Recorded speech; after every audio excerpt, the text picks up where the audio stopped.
Assalamualaikum warahmatullahi wabarakatuh. Ma'asyiral muslimin rahimakumullah, kita akan melanjutkan pengajian kitab Fathul Qorib atau takrib ya. Pada kesempatan kali ini kita sudah menginjak pada pasal wajuludul maitah tadhuru bitiba. Bismillahirrahmanirrahim. Faslun ya dal fasal utawi iki ana pasal wajuludul maitati utawi pira-pira kulite badang iku tadhuru bisa suci bitiba kelawan utawa sebab dan sama. Yang namanya lulang kulit badangnya ini bisa suci untuk apa? Bisa suci untuk hal-hal yang untuk ibadah lah, misalkan karena menuntut untuk bersuci, yaitu dengan disamak. Namun demikian tentu bukan berarti bahwa kulit yang tadinya badang disamak kemudian menjadi suci kemudian halal dimakan, itu bukan, tetapi suci untuk digunakan. Nah, ila jildal kalbi, kecuali badang anjing, kecuali banggainya anjing. Wal khinzir lan babi. Wamalan perkara tawallada kang lahir apa ma minhuma saking kalb wal khinzir.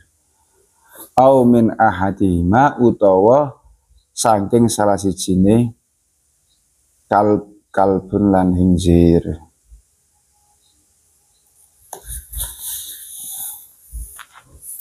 Seluruh badang yang telah mati, yang namanya badang itu ya telah mati. Yang namanya badang itu mati mati dengan sendirinya. Itu namanya badang. Tetapi ketika mati sebab disembelih dengan menyebut asma Allah, maka kematian hewan tersebut tidak disebut dengan badang. Nah, sama-sama mati, yang satu mati bukan karena disembelih dengan menyebut asma Allah, dengan mati yang dengan menyebut asma Allah itu hukumnya berbeda dan namanya juga berbeda.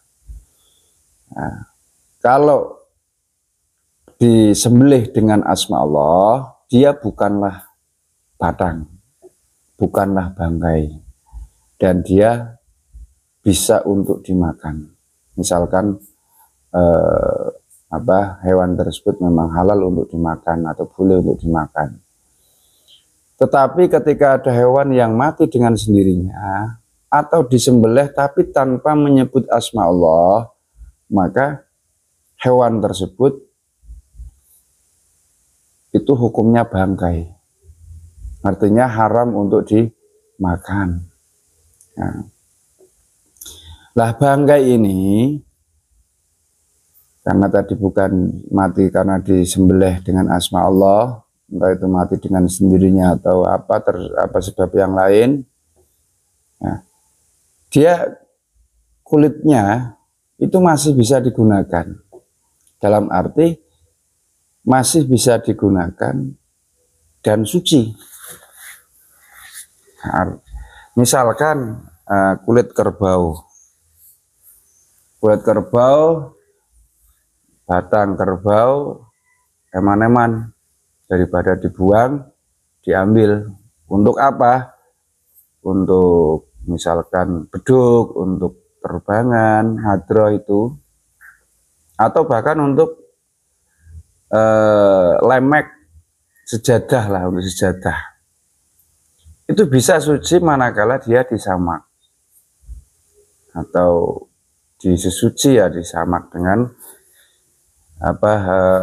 ya tentu dengan penyamakan, ya, dengan penyamakan. dia bisa suci, kecuali kulitnya babi atau kulitnya anjing. Selamanya kulit anjing, kulit babi itu tidak boleh tetap tidak suci, ya, tetap tidak suci.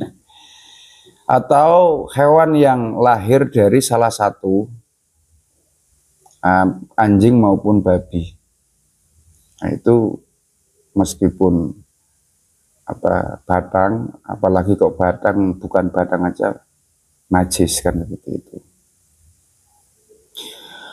Wa atmul maitati utawi balunge batang, wa sya'ruhalan rambute batang iku najisun najis illal adami kejaba badange anak Adam. Nah, ini menjadi menarik.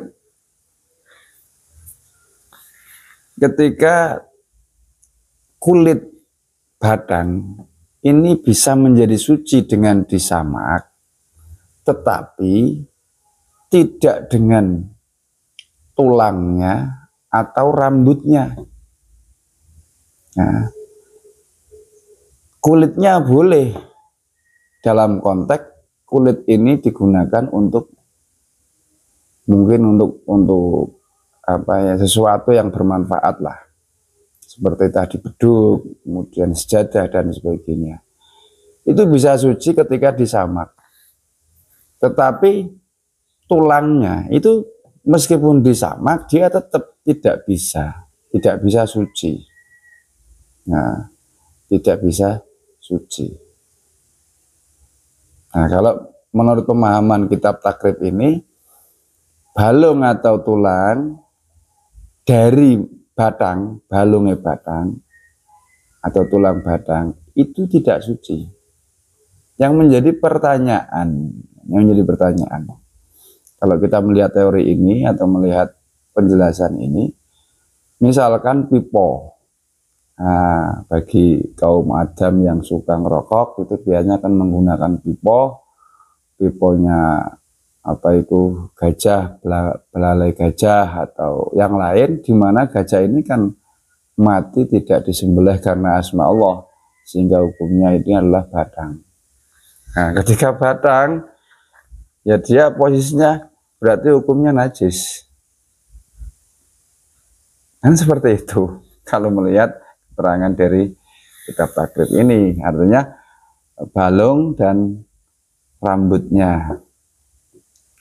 Balung dan rambutnya. Nah, itu belalai gajah itu masuknya tulang atau apa? Kalau tulang dia mati tanpa disembelih, dalam arti dia menjadi batang, ya tidak masuk dalam kategori yang bisa disamak, artinya dia tetap najis kan, seperti itu.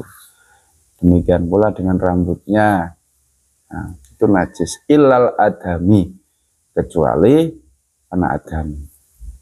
Anak Adam itu meskipun sudah meninggal karena bukan disembelih dengan mengucap asma Allah, itu kan hukumnya mayit atau batang. Kalau anak Adam tetap suci, ya tetap suci. Suci bukan berarti halal. Batang yang kulit lulang batang tadi ketika disamak suci, bukan berarti halal untuk dimakan. Faslun hadal fasal tawiki kono pasal walaya juzulan ora wenang apa istiqmalu awani dzabi nganggo pira-pira wadah sangking emas wal fiddati lan sloko. Wa juzulan wenang apa istiqmalu wairi nggunaken liyane dzab lan fiddah minal awani sangking pira-pira wadah. Pasal berikutnya adalah tidak diperbolehkan menggunakan perabot yang terbuat dari emas maupun perak. Nah, kalau perhiasan itu hukumnya ada beberapa pembagian. Kalau perhiasan digunakan untuk kaum perempuan boleh, tapi kalau perhiasan digunakan untuk laki-laki tidak boleh. Nah, tetapi jika emas dan perak ini digunakan untuk perabot dapur misalkan, digunakan untuk piring, digunakan untuk gelas, nah, artinya saking sugih mungkin gelas terbuat dari emas. Ini tidak boleh digunakan, haram hukumnya, tidak boleh ya. Bon, itu beberapa hal terkait dengan yang pertama tadi, batang atau bangkai yang bisa diambil kulitnya untuk disusujikan atau disamak yang akhirnya bisa digunakan. Nah, yang kedua adalah terkait dengan tidak dibolehkannya menggunakan perabot yang terbuat dari emas maupun perak. Mudah-mudahan bermanfaat. Amin Allahumma amin. Demikian yang dapat saya sampaikan, kurang lebihnya mohon maaf. Akhirul kalam, wallahul muwaffiq ila aqwamit thoriq. Assalamualaikum warahmatullahi wabarakatuh.